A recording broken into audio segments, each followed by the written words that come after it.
Assalamualaikum warahmatullahi wabarakatuh. Saya Muhammad Rizky Ramadhani dengan NPM 2235105667 kelas 5F. Baiklah, di sini saya akan memahami dan menyimak video di channel YouTube Dea Prizal, belajar dasar pemrograman JavaScript. Hai, selamat datang di channel Dea Afrizal. Jangan lupa subscribe Dea Afrizal. Kita langsung masuk ke tutorial dasar-dasar bahasa pemrograman JavaScript buat kalian semua yang mau belajar JavaScript, karena JavaScript memang lagi banyak dicari di Indonesia pastinya. Dan sebelum lebih jauh, sorry banget ini gue mukanya ketinggalan pas gue tidur, jadi gue nggak open cam ya untuk saat ini. Dan sekarang kita punya 10 materi yang pasti buat kalian semua yang baru nge-subscribe gue mungkin dan belum terlalu ngerti yang namanya bahasa pemrograman, gimana cara belajarnya, gimana cara memulainya. Jadi kita akan mulai ini semua dari nol buat kalian siapapun dimanapun itu bisa, tanpa harus menggunakan ijazah kuliah, SMA, SMP, apapun lah bisa pokoknya mbak ya, terlepas dari segala macam profesi yang kalian punya. Yang pertama mungkin yang harus kalian tahu adalah apa itu JavaScript sendiri gitu ya. Mungkin banyak yang belum paham tentang JavaScript, apa sih, kenapa pada banyak yang ngomongin JavaScript kayak begituan. Lalu yang kedua, gimana caranya penggunaan JavaScript di dalam sebuah website. Ada banyak cara untuk menggunakan JavaScript, jadi nanti kita akan bahas juga. Dan yang ketiga itu ada penggunaan alert, prompt, log, dan comment. Untuk yang keempat ada variable, gimana cara kita mendeclare variable, variable ataupun mengisi value terhadap variable itu sendiri. Di poin kelima kita akan belajar tipe data dan juga operator, karena tipe data itu memang banyak sekali. Di berbagai macam bahasa pemrograman itu tipe data memang sangat banyak, termasuk juga di JavaScript bro ya. Ada yang bertipe objek dan ada yang non-objek. Lalu di poin keenam kita akan belajar JavaScript array method, dan di poin ketujuh kita akan belajar bagaimana cara melooping di dalam JavaScript menggunakan for, while, do while, dan apa bedanya antara ketiga hal tersebut. Lalu yang kedelapan kita akan belajar yang namanya conditional statement, if, else, dan juga switch kalau secara teknisnya. Dan terakhir, nomor 9 itu ada tugas kecil buat kalian semua supaya bisa menambah jam terbang dalam belajar ngoding. So, disclaimer dulu sebelum kita mulai ngoding. Ini untuk pemula, nggak pernah ngerti coding sebelumnya. Gue akan jelaskan secara detail dan rinci per materi. Materi yang udah gue sebutin tadi, gue akan jabarkan secara manusiawi, oke? Jadi buat subscriber gue yang udah mengerti, silahkan di skip aja. Kalau misalkan dari materi yang gue sebutin tadi kalian udah banyak paham, ya udah skip aja. Tapi kalau buat kalian yang baru pertama kali mau menyentuh JavaScript, bisa diklik langsung dari awal video ini, atau kalian mau skip ke beberapa segmen di dalam video ini. Udah gue bagi-bagi waktunya. Jadi kalau kalian mau belajar misalkan langsung ngajleng gitu bro, atau loncat ke bagian array, silahkan masuk sana. Atau mau full, itu sangat berterima kasih gue, apalagi tanpa skip iklannya, karena disitulah sumber utama penghasilan gue. Jadi buat kalian yang belum tahu JavaScript, JavaScript itu bukan sekedar untuk merubah tampilan user interface UI, tapi juga bisa sebagai bahasa pemrograman atau scripting language untuk membuat sebuah game development atau web server atau bikin aplikasi, APK juga bisa. Terus dia juga bisa, ya pasti bisa bikin website jadi lebih interaktif lagi. Jadi dengan JavaScript itu bisa membuat sebuah elemen HTML menjadi lebih dinamik lagi, lebih interaktif terhadap user. Contohnya misalnya bisa komponennya bergerak, di dalam website kalian bisa melihat animasi-animasi, itu kurang lebih bisa menggunakan JavaScript. Dan JavaScript ini dipakai di perusahaan untuk kebutuhan-kebutuhan tertentu, pastinya banyak banget, mulai dari IoT, terus misalkan machine learning. Dan untuk mempelajarinya sebenarnya di awal itu cukup mudah, tapi nanti ketika kalian udah mulai masuk dan mulai kecanduan sama JavaScript, disitulah titik letak kesulitannya bro ya. Jadi dinikmati aja, gue jamin kalian bakal bisa ngikutin dari nol sampai video ini selesai. Gue jamin siapapun lu itu. Asal dicoba aja dan jangan lupa teliti. Baiklah, kita mulai langsung saja ngodingnya dari awal bro. Ya di sini di desktop kalian bisa lihat tidak ada apa-apa. Yang perlu kalian install hanyalah satu biji text editor yang perlu kalian download dulu di Google. Cari saja di Google itu VS Code namanya bro. Download sendiri manual VS Code, download lah pokoknya mah, pilih sesuai dengan sistem operasi yang kalian punya. Kalau kalian punyanya Windows 10 ya download VS Code-nya untuk Windows 10. Kalau Windows 8 ya untuk Windows 8, kalau Windows 7 ya untuk Windows 7 gitu ya. Kenapa VS Code? Ya karena gue seringnya pakai itu dan gue ngertinya pakai itu, lebih senangnya pakai itu, gue nikmatnya pakai itu, jiwanya ada di situ gitu bro ya. Selama gue project gue selalu pakai itu. Intinya mah ikutin aja pakai itu bro ya, karena enak, asik, adem, ayem. Kalau udah pastikan komputer kalian itu punya browser, nggak mungkin nggak punya, pasti ada Google Chrome atau Microsoft Edge bawaannya Windows atau browser-browser lainnya, karena kita cuma bermain satu text editor, yang kedua browser. Udah itu doang untuk belajar JavaScript. Persiapan lainnya adalah kalian siapin kopi dan juga cemilan, karena nanti ke depan akan ada seleksi alam sepertinya. Kita langsung saja mulai. Di dalam desktop sini gue akan klik kanan, lalu lu coba pilih yang new dan bikinlah satu folder baru di sini. Namakan ya, kalian lihat di sini ada foldernya Jangan lihat folder gue yang lainnya, karena di sini foldernya banyak folder game anak-anak, oke? Di sini namain aja belajar JavaScript. Belajar JavaScript dasar. Gini ya, boleh. Lalu klik 2 kali foldernya. Akan muncul seperti ini, betul? Sama? Nah, kalau kita udah muncul seperti ini, bro, lu pergi dulu ke bagian view seperti biasa. Ini setiap tutorial gue selalu ulang-ulang supaya kalian nggak bingung nanti ke depannya. Klik tombol view ini. Perhatikan di bagian sebelah tengah sini, bro, ada yang namanya file name extension. Make sure, pastikan lu centang file name extension ini. Kalau tidak dicentang, lu akan kebingungan dengan nama file JavaScript yang kalian udah bikin nanti, ya. Ini kalau gua nggak centang, pokoknya bakal bingung. Mending lu centang aja ini. Terus kita klik kanan di area folder sini. New text document. Sampai muncul seperti ini. Nah, kalian perhatikan di sini ada titik .txt, yang artinya .txt itu adalah extension file name-nya. Kalau gua nggak centang ini, titik .txt tidak akan muncul. Sekarang, rename ini menjadi index titik HTML. TXT-nya hapus aja menjadi seperti ini. Kalau sudah kalian enter, dan nanti akan muncul kayak beginian, tinggal di yes aja. Sampai berubah index.html-nya menjadi logo Chrome atau logo browser bawaan kalian, atau bahkan tidak ada logonya sama sekali. Tidak apa-apa. Kalau udah seperti ini, kalian bisa klik Windows Explorer atau tombol Windows di keyboard kalian sampai muncul seperti ini, lalu ketik VS Code. Muncul VS Code seperti ini, tinggal klik aja. Akan terbuka welcome seperti ini. Welcome ini kalian close aja. Jadi kosongan seperti ini. Buka yang bagian atas Explorer dari VS Code-nya. Di sini disuruh open folder. Maka kita masukkan folder belajar JavaScript dasar. Yang mana foldernya itu ada di desktop kita. Ini. Kita tarik ini ke sini. Sampai ada tanda biru di sebelah kiri. Ini yang sebelah kiri itu namanya workspace kita. Tempat kita bekerja, ya, folder-foldernya. Masukin. Sambil makan nggak boleh? Dan akan menjadikan seperti ini. Tinggal kita yes. Ini centang. Yes. Dan kita buka index.html-nya. Kosong, belum ada apa-apa. Gua perbesar dulu ya. Gua zoom in dengan cara Ctrl plus tombol plus. Nah, plus tombol plus, pusing-pusing lu. Sebelah backspace tuh ada tombol plus kalau kalian mau zoom in ya. Kayak gini tuh. Minus atau plus sekaligus juga ditekan Ctrl di keyboard kalian, dia akan jadi zoom in zoom out. Right? Tahapan pertama kita coba dulu coding JavaScript-nya sedikit dengan cara buka tag HTML yang namanya script. Nih, kalau gue pencet T, lalu gue tutup, dia akan tertutup otomatis kalau di VS Code gue, karena gue udah pakai extension. Kalau kalian bingung, jangan dulu pakai itu, biarkan kalian mengetik manual. Ketika aja manual seperti ini adalah syarat supaya kita bisa ngoding JavaScript-nya di dalam sebuah file HTML, yang mana file HTML itu adalah file untuk bisa kita buka di browser. Script-nya di tengah-tengahnya itu enter dulu aja. Di sini kita coba bikin yang namanya alert. Lalu pakai buka tutup seperti itu ya. Kalau udah pakai string, terus kalian string itu apa yang namanya teh? Quotes. Terus di tengahnya kalian coba ketik aja hello world, standar hello world.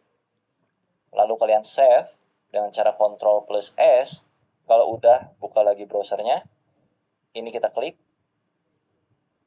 Sampai muncul browser seperti ini. Terbuka browsernya dan muncul tulisan hello world di sini. Kalau udah, berarti JavaScript-nya berfungsi. Oke, ini gua akan minimize. Sebenarnya JavaScript ini kan terintegrasi di dalam HTML ya. Bisa kita panggil dengan dua cara untuk penggunaan JavaScript. Yang pertama adalah dengan cara JavaScript di dalam sebuah HTML-nya langsung, atau bisa kita sebut internal JavaScript. Atau yang kedua, kita pisahkan file script-nya di file lain selain HTML, atau yang kita sebut external JavaScript. Untuk memulai ini kita hapus aja, ini cuma permulaan doang. Jadi kita bikin dulu tag HTML seperti biasa. HTML, enter, lalu di dalam HTML selalu ada head. Oke. Lalu di sini selalu ada body. Nah, untuk scriptnya itu kita akan taruh di atas slash body ini. Ya. Kita akan pakai internal JavaScript. Di dalam body sini, gua akan pakai script yang kayak tadi lagi. Lalu ditutup. Di tengah-tengahnya gua kasih alert lagi. Hey. Kayak gini. Jangan lupa titik komanya. Untuk di bagian head itu mungkin kita taruh title aja supaya yang penting ada isinya. Title Dea Afrizal. atau nama kalian. Kalian cuekin warna yang ada di tampilan gua, biarkan ini extension gua ngaco VS Code-nya ya. Pokoknya kalau warnanya beda biarin aja. Kalian coba save dan reload lagi browsernya. Refresh, tombolnya ada di sini. Muncul hey. Oke? Berarti script JavaScript internal kita berfungsi. Karena gua nggak mau internal, gue pengennya eksternal. Jadi kita bikin satu file baru di dalam workspace kita sebelah kiri sini. Create aja di sini, ini new file bro, ya, yang ini, klik. Terus kalian bikin yang namanya, contohnya apa ya? Main.js. Main itu artinya utama, bukan main bermain, bukan, tapi utama. Enter aja. Di dalam sinilah script yang akan kita eksekusi, yang akan kita panggil di dalam HTML. Jadi, script yang tadi di dalam HTML, ini bagian tabnya ya, ini main.js, ini index HTML. Ini kita akan hapus, kita tinggal panggil aja main.js-nya. Cara panggilnya, script, tutup scriptnya. Kalian jangan main di tengah sini, tapi main di sebelah sini. Kalian spasi dulu. src, nah kayak begini, pakai quotes. src itu artinya source-nya dari mana nih script nih. Source-nya adalah dari main.js. Jadi kita tinggal ketik aja di sini main.js.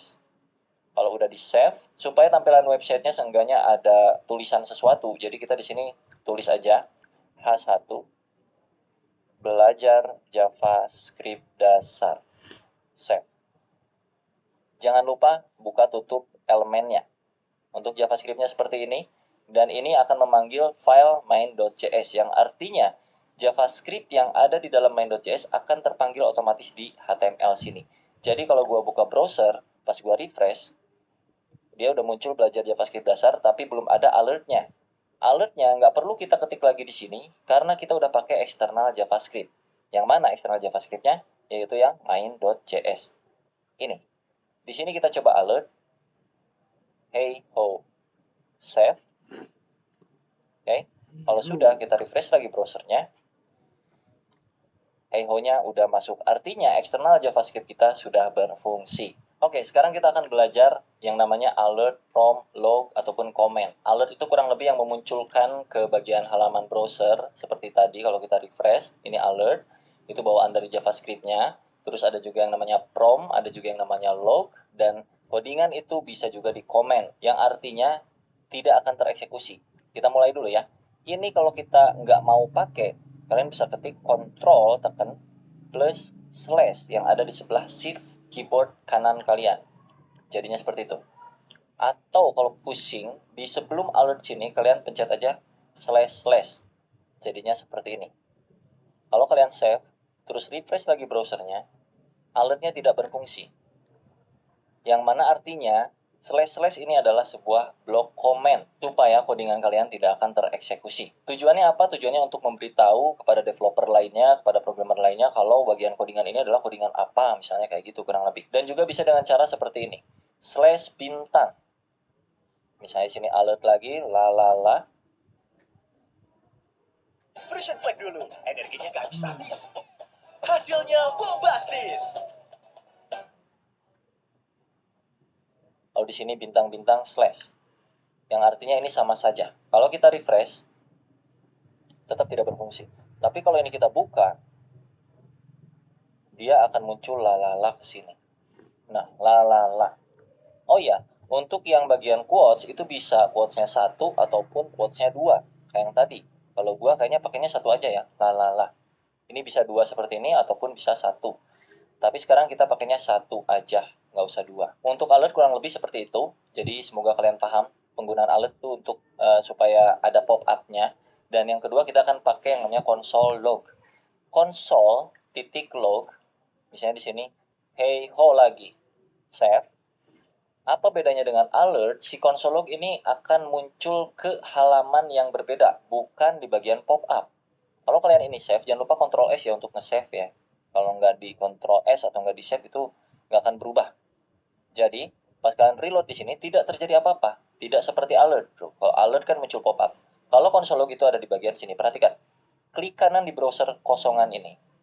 Bagian inspect diklik di paling bawah sini.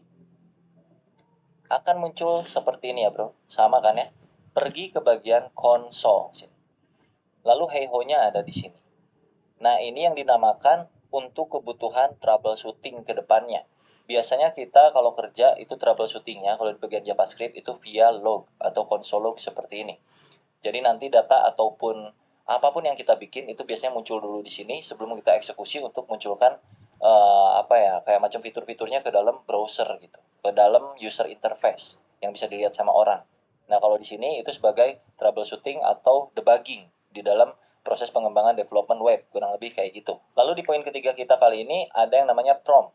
Kalau kalian di sini ketikkan prompt, lalu pakai kurung buka kurung tutup seperti ini, lalu di dalamnya string, masukkan misalnya usia Anda, pakai tanda tanya, save, lalu kalian buka lagi browsernya. Prompt itu artinya akan memunculkan pop-up, tapi sekaligus juga menyuruh usernya untuk mengisikan isian pop-up-nya apa. Ini gua close dulu by the way console log-nya. Kita refresh, akan muncul seperti ini. Masukkan usia Anda, taruhlah di sini 30. Oke. Tidak terjadi apa-apa karena kita belum melakukan apapun terhadap sintaks yang udah kita bikin saat ini, bro. Baru cuman kayak ginian doang ya, pastinya belum ada apa-apanya dong, belum ada interaksinya. Jadi kita masuk ke materi berikutnya yaitu variabel. Ini di bawah sini gue akan bikin yang namanya variabel. Variabel itu kurang lebih sebuah wadah untuk lu menampung sesuatu. Sesuatunya itu apa? Boleh inputan dari user ataupun sebuah nilai tertentu, terserah kalian, sesuai yang kalian pengenin gitu, bro. Contoh di sini gue bakal bikin variabel untuk menampung usia kita. Untuk membuat variabel di JavaScript itu bisa pakai var spasi nama variabelnya apa, taruhlah usia. Lalu diikuti dengan sama dengan, setelah sama dengan adalah nilainya. Nilai usianya berapa? Taruh usia gue 30. Oke? Kalau udah kayak gini di save aja. Untuk bagian prompt itu gue akan hapus dulu. Seperti itu. Untuk bagian konsol gue akan pindahkan ke bawah. Ini di cut, Ctrl X. Ini di bawah kalian Ctrl V, paste. Oke? Setelah hey ho, kalian tambahkan di sini sedikit. Hey ho, usia kamu adalah spasi. Di sini pakai plus. Masukinlah variabel ini, usia ke sini. Yang artinya, hey ho, usia kamu adalah plus usia. Maksudnya di sini adalah kita akan mencari tahu nilai dari usia itu berapa sih gitu. Makanya dipanggil di konsol usia kamu itu berapa. Yang mana di sini nilai usia adalah 30. Maka nanti ke konsol akan muncul, hey ho, usia kamu adalah 30 gitu. Kita coba ya. Save, terus pergi ke browser, refresh, inspect elemen lagi, terus pergi ke bagian konsol. Kalau nggak muncul, ini ada di bagian sini, konsol. Hey ho, usia kamu adalah 30. Artinya, variabel usia berhasil dibuat. Ini usia udah berfungsi dengan variabel bernilai 30. Nah, untuk bikin variabel itu ada banyak cara. Yang pertama bisa pakai var untuk menampung variabelnya, atau menggunakan cons untuk menampung variabel juga sama. Con x misalnya sama dengan 1. Dan juga ada let. Let y sama dengan 2, misalnya kayak gitu. Perbedaannya adalah kalau cons itu nilai ini nggak bisa diubah-ubah sama sekali. Kalau let itu sama kayak var. Let itu nilainya bisa berubah. Cons itu kayak konstanta. Kalau let itu kayak biarinlah, ya kan, bahasa Indonesianya let tuh biarinlah, mau diubah juga bebas. Kita kasih contoh, bro. Ini gue hapus lagi semua. Kita coba pakai cons sama dengan cons usia sama dengan 30. Kita save, kita refresh lagi browsernya. Masih sama hasilnya. Lalu kalau misalkan kita assign lagi nilai baru terhadap variabel ini, yang mana variabel itu bisa ditimpah nilainya. Ini nilai awalnya adalah 30, terus kita timpah usia sama dengan 35. Save. Ini akan terjadi error karena usia sudah fix nilainya, bro. Dengan variabel bertipe konstanta ini, 30-nya tuh udah fix, nggak bisa diubah-ubah. Jadi ketika kita mau kasih tahu bahwa di baris keempat itu usia harus diubah menjadi 35, yang tadinya 30, itu nggak akan bisa. Kalau kita save, terus kita reload lagi browsernya, maka akan terjadi error seperti ini. Assignment to constant variable. Itu nggak bisa, karena variabelnya bertipe konstan. Kurang lebih kayak gitu. Tapi kalau kita ganti constnya jadi let, Alias biarkanlah usia itu awalnya 30, sisanya serah lu. Mau ganti usianya jadi 35, berapapun itu serah. Kalau kita save, terus kita reload, maka usia kamu adalah 35. Loh bang, 30-nya kemana? Aturannya begini bro, karena ini interpreted ya bro, disebutnya tuh interpreted, artinya dia akan mengeksekusi satu persatu kode dari atas ke bawah. Pertama, kode ini akan dieksekusi nih, let usia sama dengan 30. Lalu yang kedua, usia, variabel usia itu diganti nilainya jadi 35. Dan di sini console log, usia, yang mana usianya adalah nilai usia terakhir itu berapa akan kita munculkan di sini. Yang terakhir kan 35. Karena dia ada di baris keempat, sedangkan let usia 30 itu ada di baris ketiga. Jadi nilai terakhir dari variabel usia adalah 35, sehingga muncul ke bagian konsol itu juga 35. Bagaimana tentang variabel? Cukup mudah bukan? Lalu, kalau udah kayak gini, kita coba combine semuanya. Misalkan, ini kita nggak mau pakai console log, atau biarinlah console lognya di sini, terus kita tambahin lagi di bawah, itu bisa. Pakai misalnya alert. Alert usia. Step. Jadi pas kita refresh browsernya, 35. Oke? Kalau di konsol itu tetap hey ho usia kamu adalah 35. Nah, kalau pengen misalkan kayak yang di konsol ada tulisannya sama aja. Di sini lu kasih kayak begini, tambahin plus juga. Di sininya lu kasih aja kayak macam usia kamu adalah save, reload lagi. Usia kamu adalah 35. Betul? Kalau pengen kita combine lagi dengan yang namanya prom, jadinya seperti ini. Kita hapus semua ini. Oke. Kita bikin sebuah variabel untuk menampung prom. Ini agak bermain logik dikit buat kalian yang baru pertama kali mulai bahasa pemrograman. Tadi udah gue ajarin basicnya, sekarang kita bermain pola pikirnya.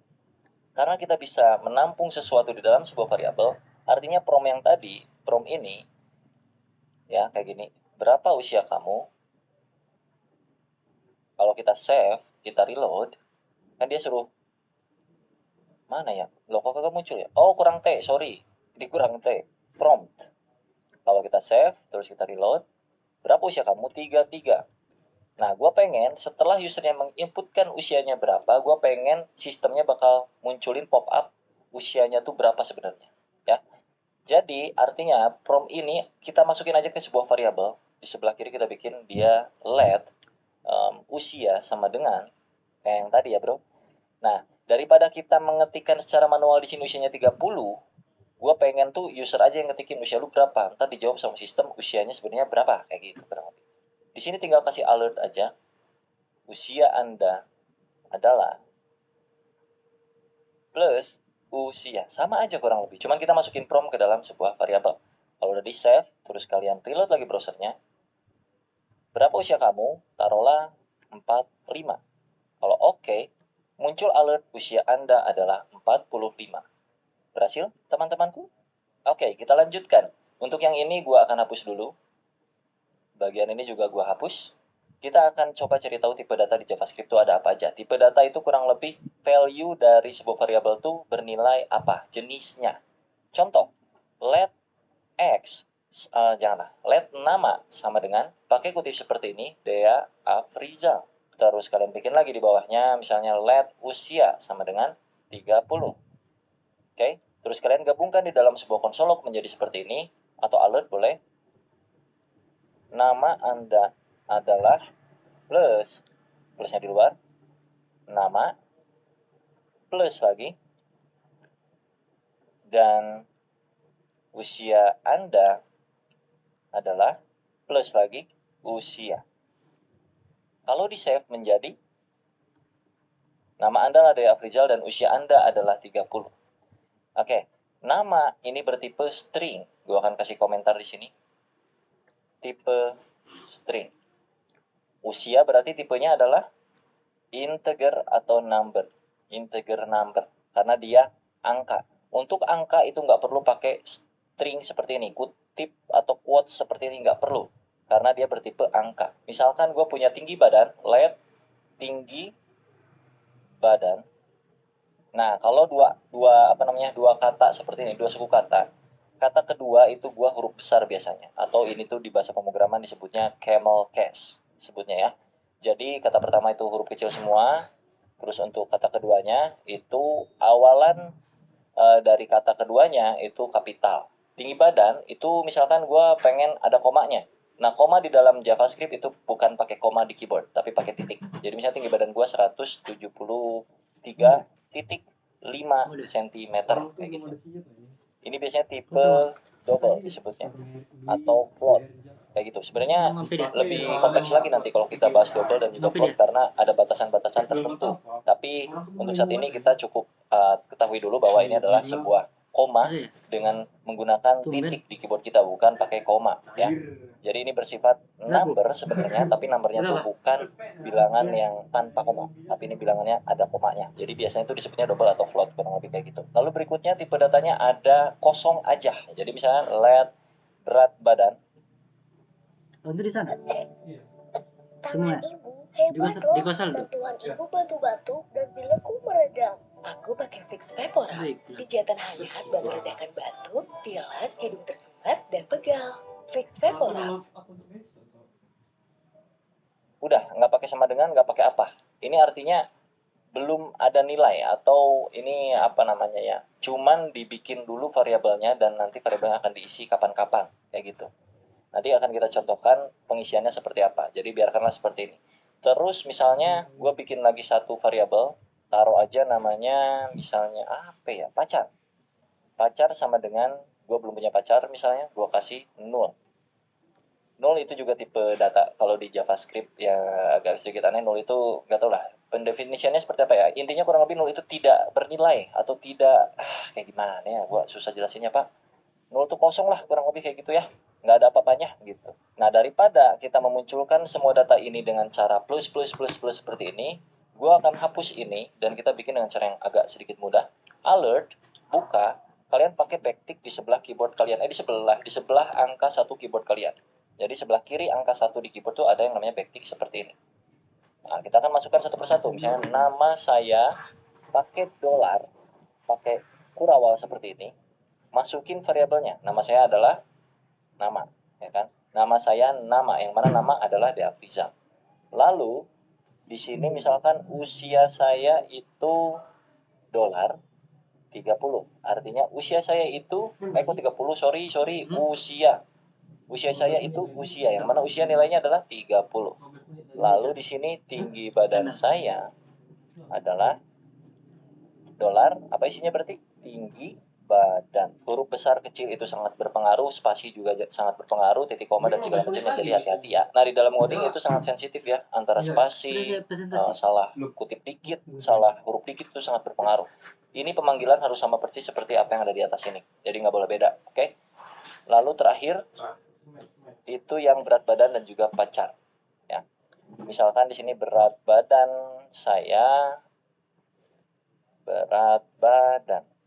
dan pacar saya pacar.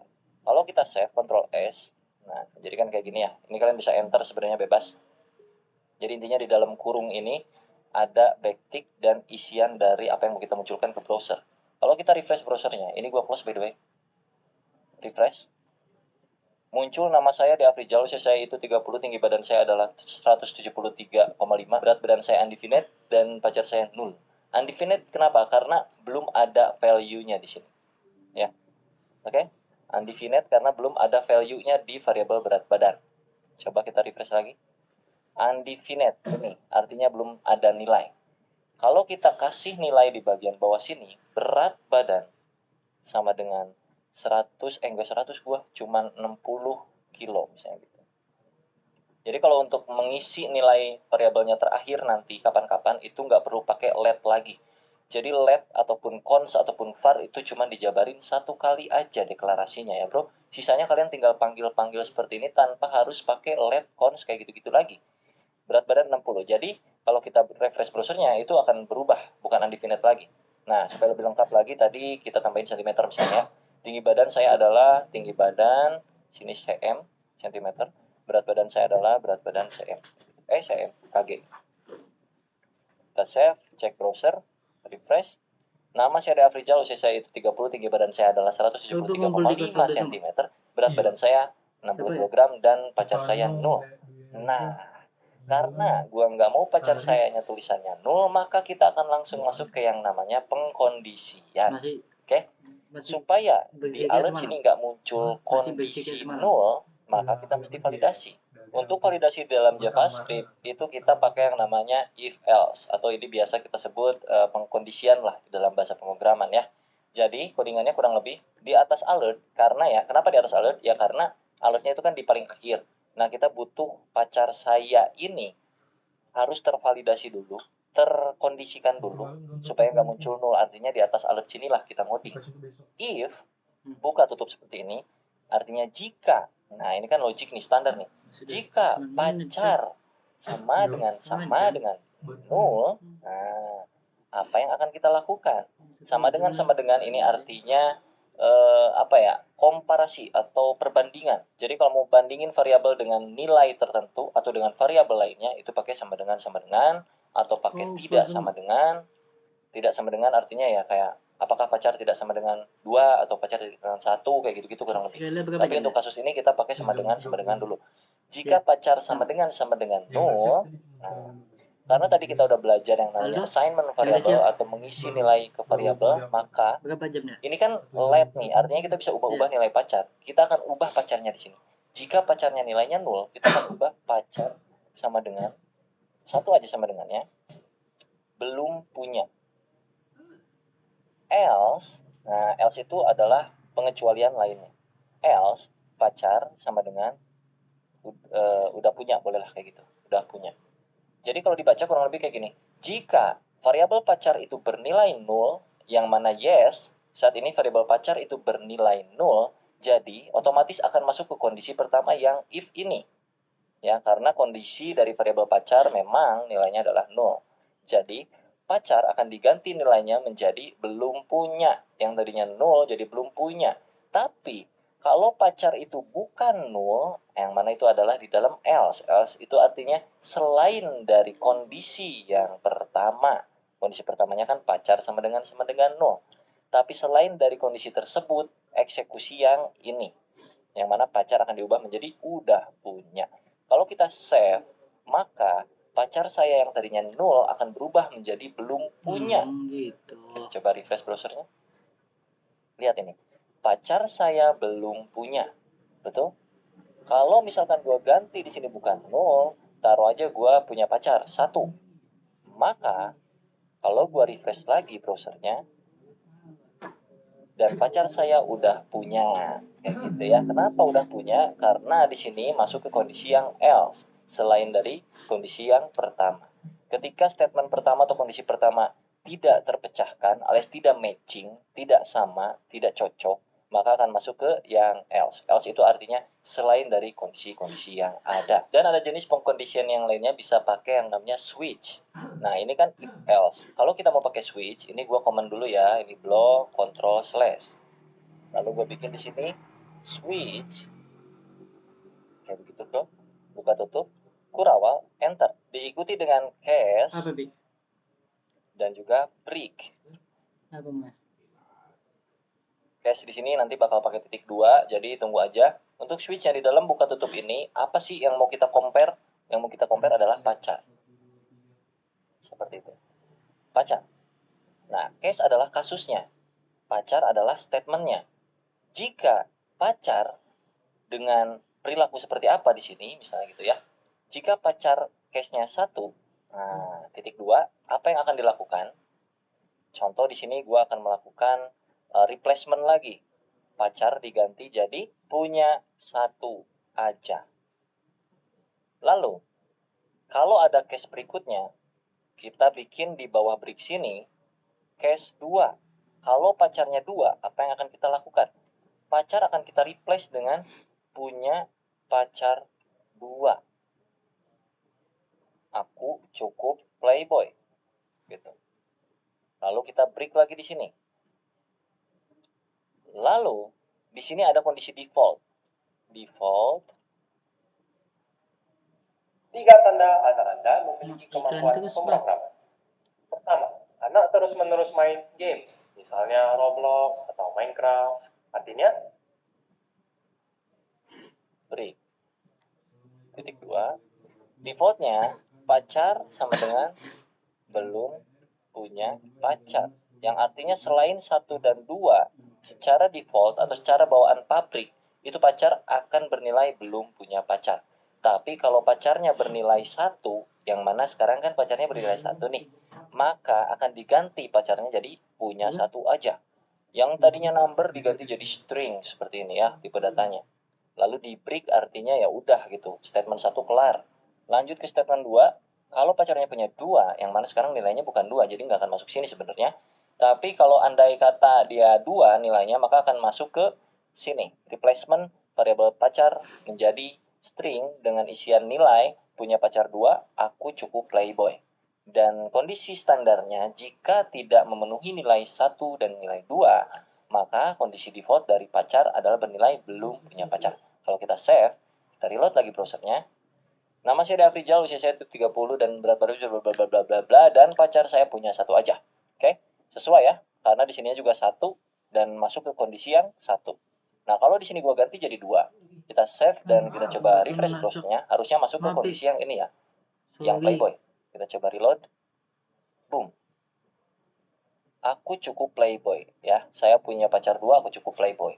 Dan kalau misalkan di sini gua ngacoin segini misalnya, sorry, gua save selalu masuk ke bagian sini karena nggak match ke nggak maksudnya nggak masuk ke kondisi pertama, nggak masuk ke kondisi kedua. Jadi akan selalu masuk ke yang default. Mau ini isinya apapun selain 1 dan 2. Belum punya pacar. Kita coba refresh. Belum punya pacar. Kurang lebih kayak gitu.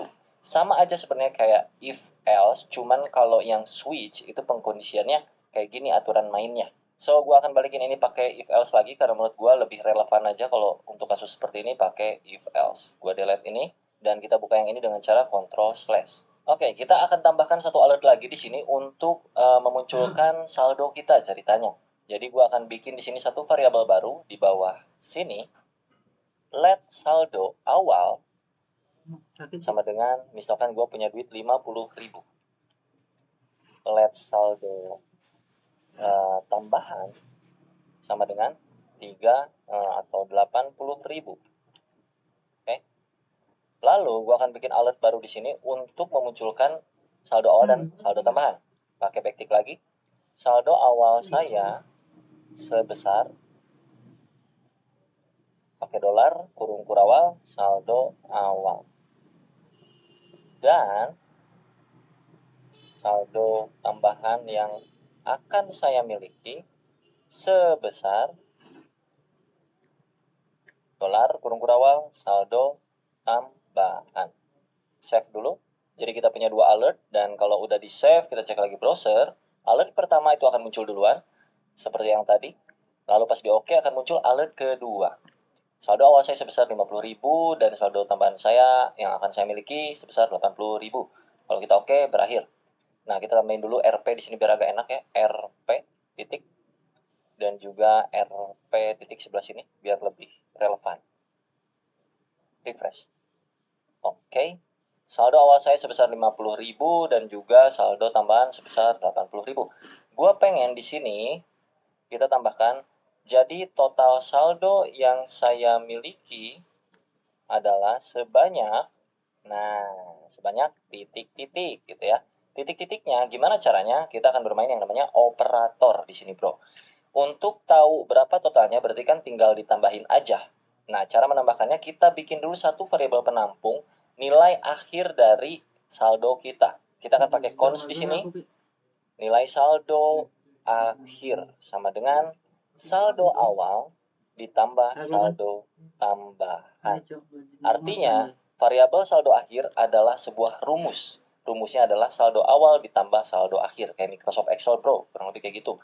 Kalau di save, jadi di sini sebanyaknya adalah sebanyak RP titik panggil kurung kurawal saldo akhir. Kalau udah di save, kita cek lagi ya ke browser, refresh, oke, dan saldo akhir yang saya miliki adalah sebanyak 130.000 rupiah. Sudah sesuai.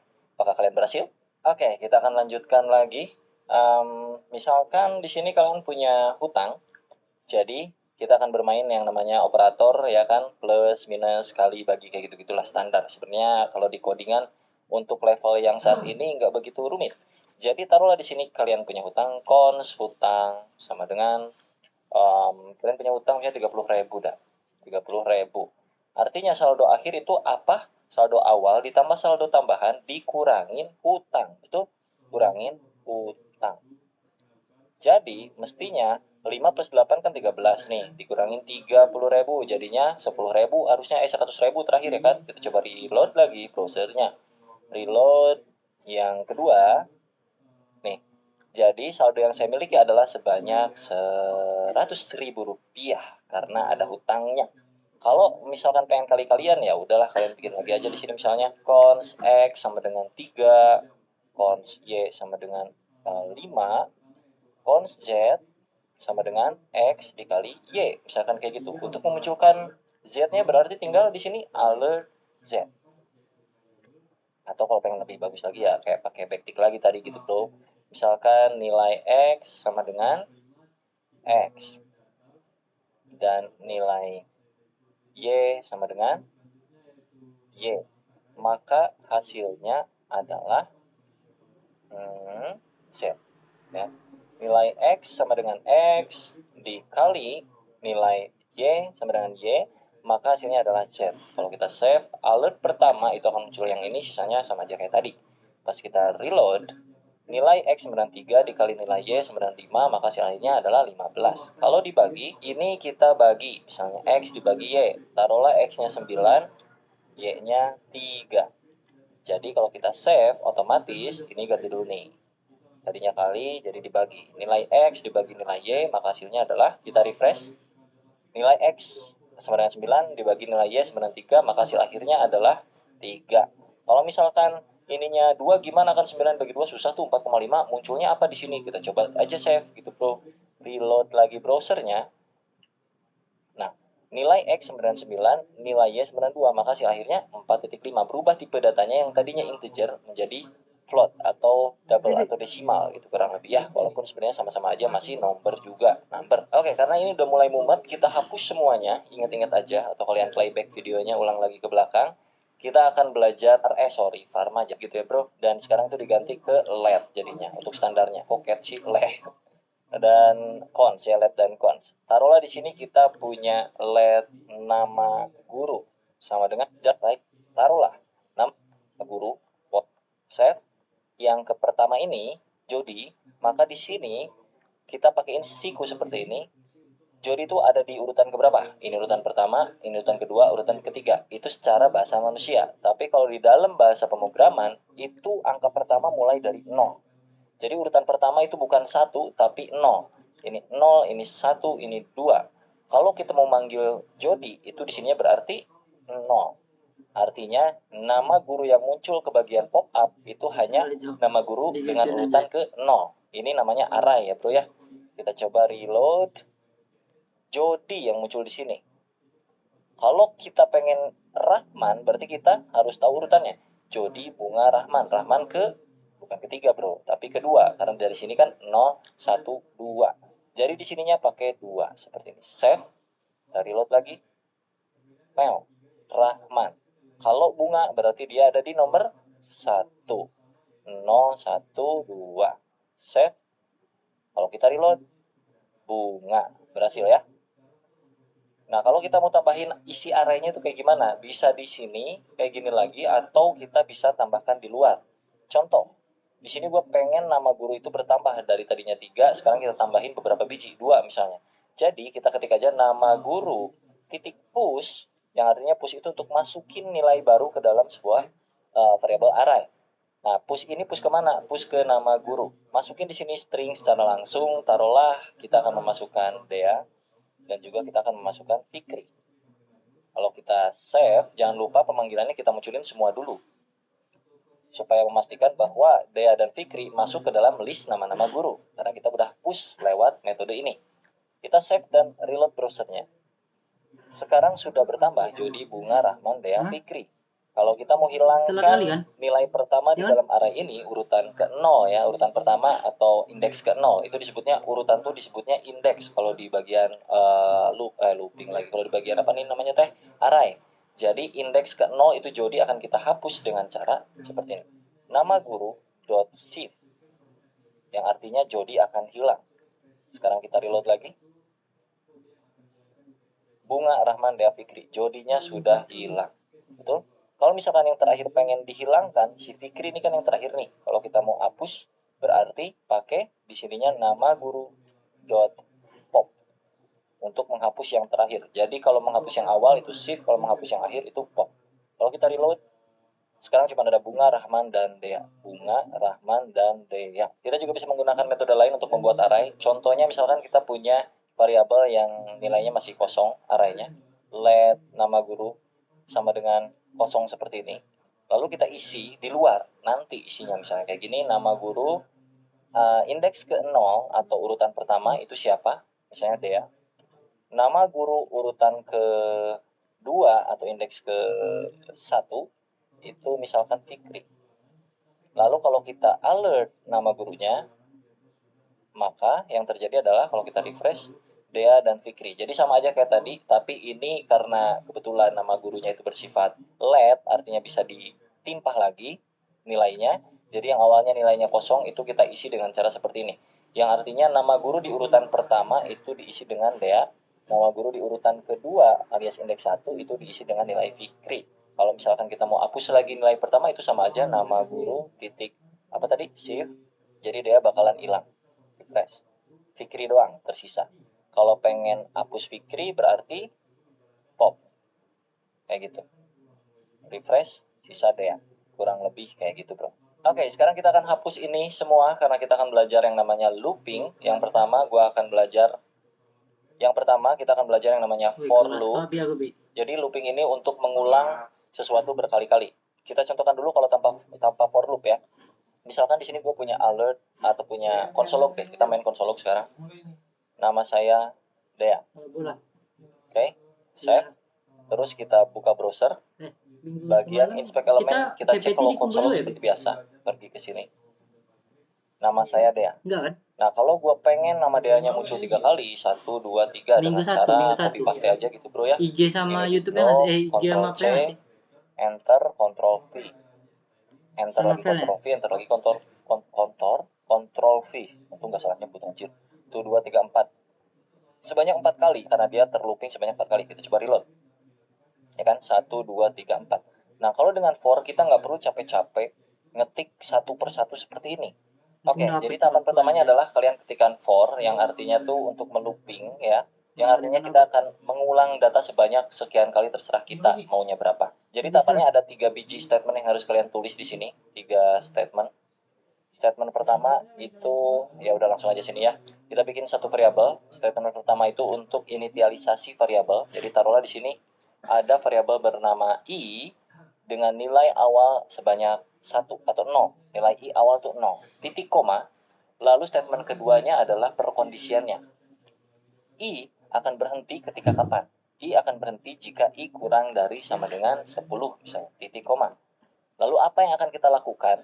Di sini adalah i sama dengan i plus 1. Contohnya seperti ini. Lalu pakai kurung kurawal. Ntar gua bacain deh kayak gimana keterangannya ya. Dan di sini kita akan melooping console.log sebanyak berapa kali di sini? 10 ya. Dengan isian Dea Afriza.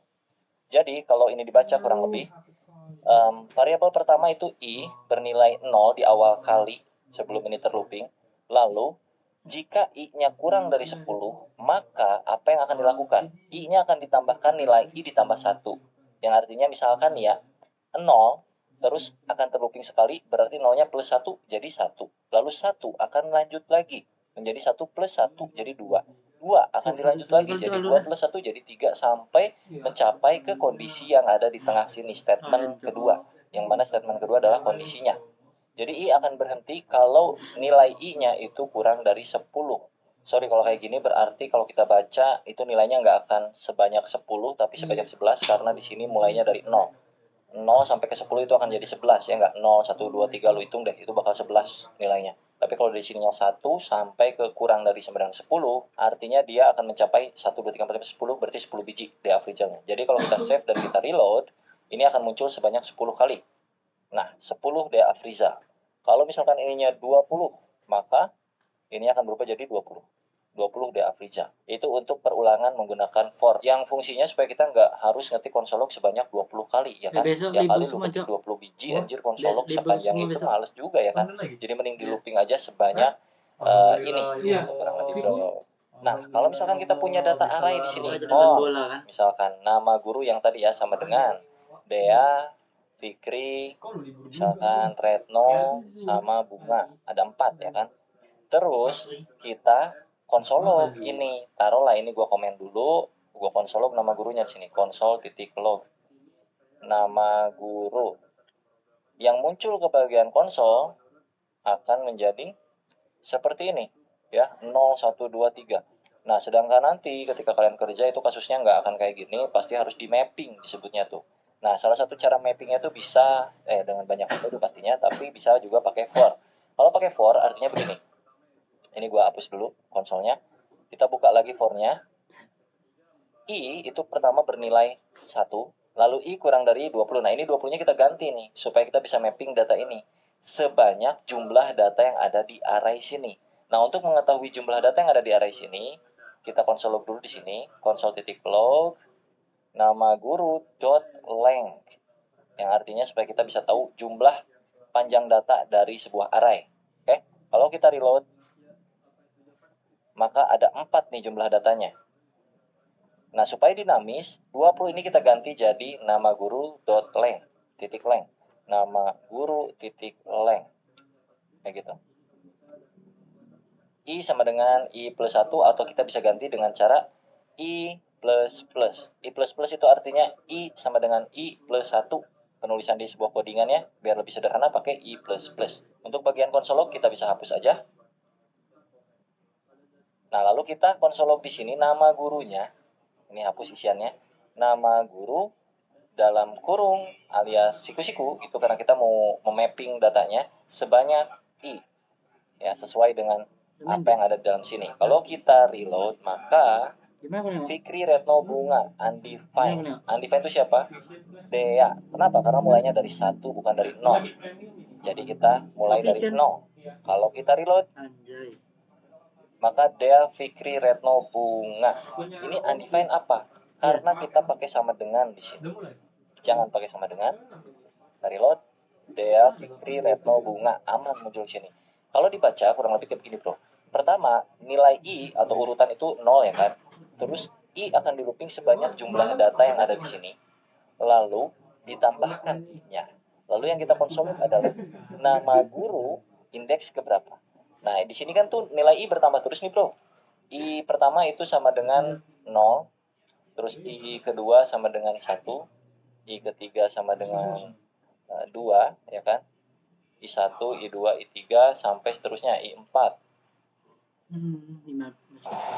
Wow, Manage WordPress Hostinger punya 3 fitur fantastis untuk website kamu. Pertama, ada CDN untuk Nah, artinya ketika kita konsol ini adalah hari.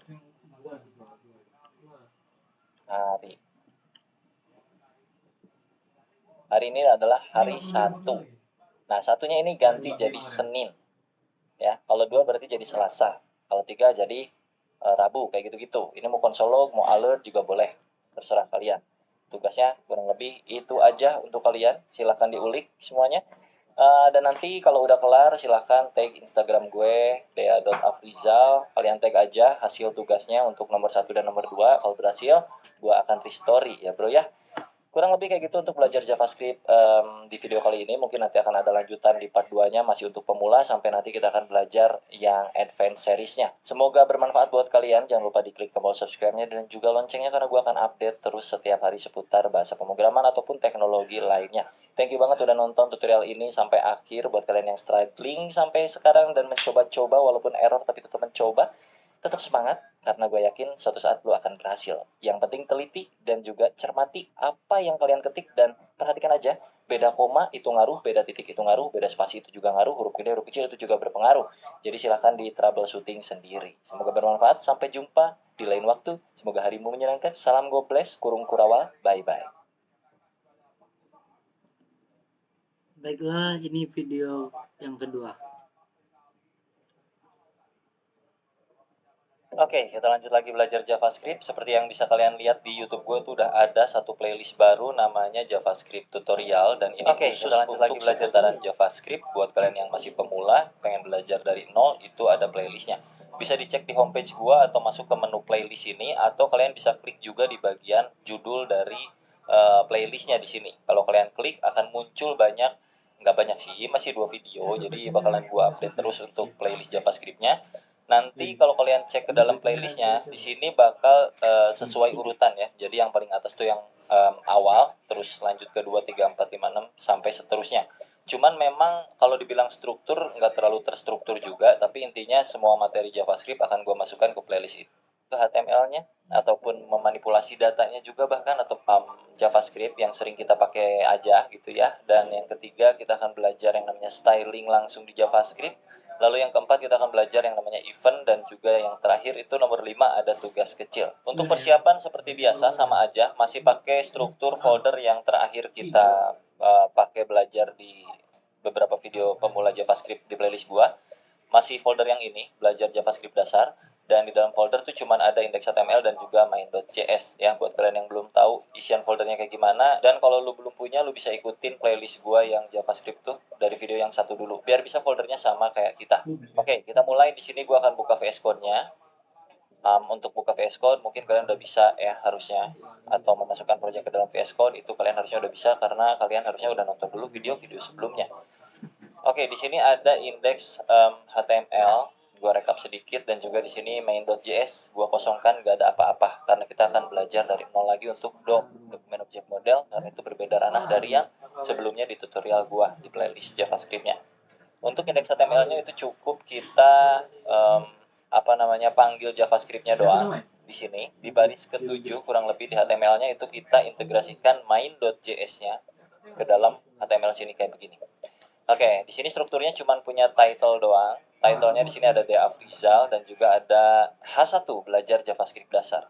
Kita mulai dokumen object model yang pertama di main.js. Kita akan coba mengubah isian dari indeks HTML ini lewat JavaScript tanpa kita ngoding di HTML-nya. Oke, itu tujuan kurang lebih kalau kita bermain DOM, salah satunya itu ya. Kita open dulu untuk indeks HTML-nya. Gua klik 2 kali. Muncul seperti ini, dan kita akan mulai coba perhatikan di bagian atas sini. Title itu masuk ke bagian Dea Afrizal sini. Dan salah satu hal yang paling sederhana di dalam dokumen object model adalah merubah bagian-bagian ini gitu ya. Dea Afrizal akan kita ganti dengan kata-kata lain. Di dalam indeks HTML itu ada Dea Afrizal, gue nggak akan ubah, jadi kita ubah dari main.js. Gimana cara ngubahnya? Kalian tinggal ketik aja dokumen titik ya, dokumen titik title, karena di sana kan namanya title, maka lo bisa masuk langsung ke sini dengan keyword awalnya tuh document, terus pakai titik title, karena ini objek jadi dia masuknya pakai titik gitu ya, untuk masuk ke dalam sesuatunya. Dokumen tuh bawaan dari sononya, dari JavaScript-nya, lo nggak usah terlalu banyak mikirin ini bagian dari window object kalau nggak salah, gue lupa juga dah secara teorinya.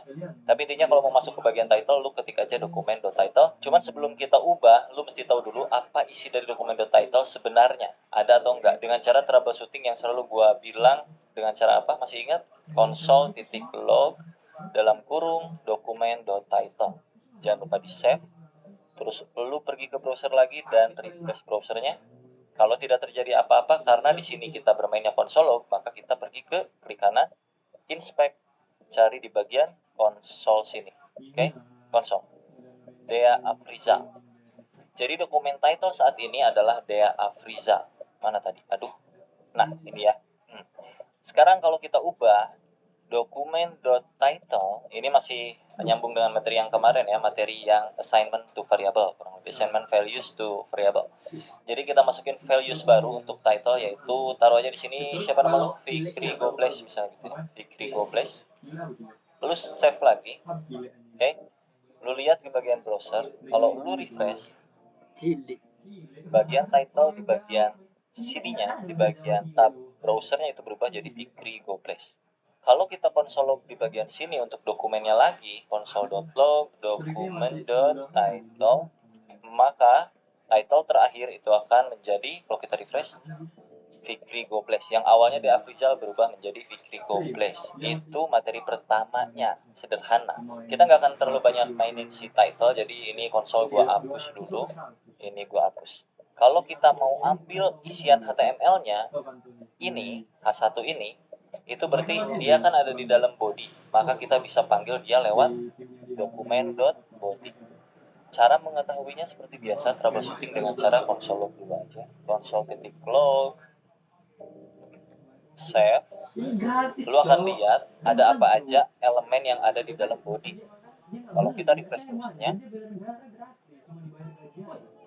body muncul ke sini dan isinya adalah H1 belajar JavaScript dasar bla bla bla bla bla bla. Sekarang gua akan hapus H1-nya biar kita bermain full dari JavaScript-nya aja. H1 di HTML-nya kita hapus semua. Oke, sisain cuma script doang sini. Dan ini kayak begini. Jadi kalau kita save di browser tidak akan muncul apa-apa dan kita akan munculkan lewat JavaScript di sini. Oke. Dokumen.body itu kan isi dari bodinya. Nah, isi dari bodinya kita bisa timpah dengan sesuatu hal. Caranya, kita bikin variabel dulu biar gampang untuk dokumen bodinya.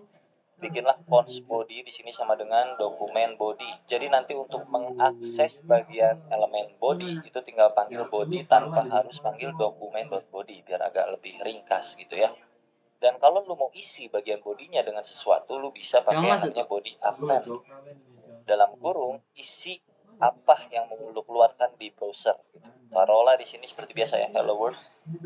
Hello world. Ya begitu. Save. Kalau lu refresh ke bagian sini, maka hello world akan muncul ke dalam browsernya. Yang artinya append itu untuk mengisikan sesuatu ke dalam sebuah elemen. Nah, di sini elemennya adalah si body. Ya. Kalau body pakai sama dengan kayak title bisa nggak bang? Mari kita coba. Body sama dengan hello world. Save. Kalau di refresh nggak bisa. Assignment to a constant variable. Kalau ini gua ganti jadi let karena const adalah konstanta, nggak bisa diganti nilainya, maka kalau gua refresh pun tetap nggak muncul apa-apa, ya, karena berbeda. Untuk title memang seperti ini. Kalau untuk bagian body ke dalam itu kita pakai yang namanya append. Jadi di sini gua const aja dulu. Nah, kayak gini aja. Terus di sini tadi apa ya? Jadi gua lupa. .append, body.append, append atau append sih? Append aja ya ngomongnya ya. Hello world, maka dia akan muncul ke browser. Pada berhasil gak bro? Sampai sini harusnya berhasil ya. Oke, misalkan gue pengen bikin H1 lagi. Ya kan tadi H1-nya hilang. Jadi di bawah sini kita coba create element ya dengan cara dokumen .create element. Ada tuh bawaan dari udah keganti warna. Yang on mouse over gue mau arahkan ke bagian ubah teks. Jadi ini kita hapus ubah teks. Save. Kalau kita refresh di, nah, pas mouse kita geser harusnya di sini konsol ada muncul ya, karena di codingan Mages tadi itu ada ubah teksnya. Coba, tuh ubah teksnya 2, 3, 4, 5, 6, 1, 2, 3, 4. Nah kurang lebih kayak gitu ya. Jadi kita bisa mengubah teksnya ketika mouse. Nah untuk function yang dikliknya, on click jangan ganti warna tapi klik button, ini boleh ya, klik button main .get .body, sorry. Jadi kalau gua refresh ini kan kayak gini, kalau diklik selain dia merubah warnanya menjadi biru, dia juga akan memunculkan sebuah elemen baru. Tahu, halo Bu, apa kabar? Nah, aman ya, kita masuk ke tugas ya.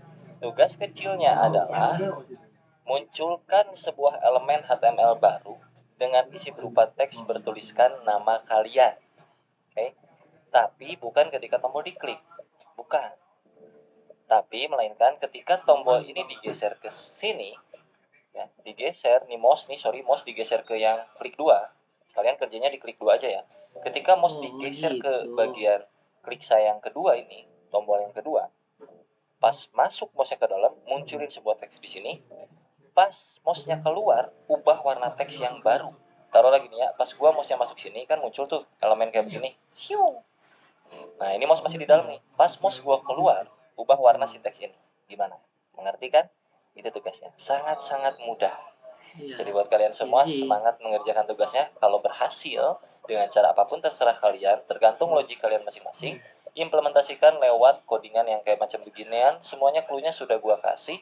Jadi tag ke Instagram gua @dea.after ya di hari pertama ketika ini terus play bagian nanti dalam-dalamnya. Oke, bye-bye semuanya.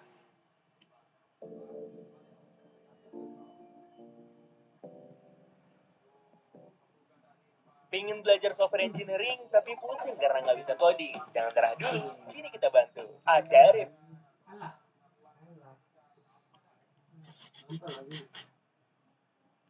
Baiklah, saya sudah menyimak dan memahami. Sekian dari saya.